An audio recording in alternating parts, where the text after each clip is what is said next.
भयकथा अंधाधुंद. रात्रीच्या टोकाच्या शांततेला चिरत सुरू होते ही कथा. दृश्य एक. उशिराची परतीची वाट. अज्ज रात्री उशिरा गावाकडे परतत होता. जंगलातून जाणाऱ्या छोट्या रस्त्यावर नेहमीच अपघात व्हायचे. पण आज वेळ नव्हती, म्हणून त्याने तोच रस्ता धरला. आजूबाजूला पूर्ण अंधार. हेडलाईटशिवाय काहीच दिसत नव्हतं. रस्ता अचानक धुक्याने पांढरा फटक झाला. अज्ज पुटपुटला. काय विचित्र धुकं आहे. दृश्य 2. रस्त्याच्या कडेला उभा आकृती. थोडं पुढे गेल्यावर त्याला रस्त्याच्या कडेला एक उंच, सडपातळ, स्थिर आकृती दिसली. अजयचा वेग कमी झाला, पण तो जवळ पोहोचताच आकृती अचानक नाहीशी झाली.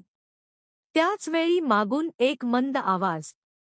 सावध, पुढे अंधाधुंद वाट आहे. अज्ज मागे वळून बघतो. कोणीच नाही. दृश्य 3. सावल्या हालू लागतात.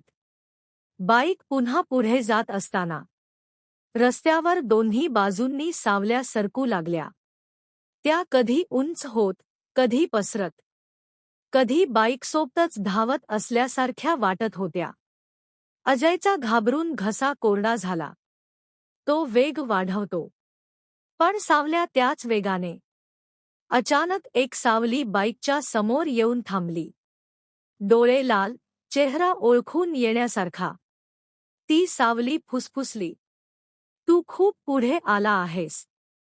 दृश्य 4. शेवटचा वळण. अज्ज जोरात ब्रेक मारतो. धुक्यातून ती लाल डोळ्यांची आकृती त्याच्याकडे झपाट्याने येते.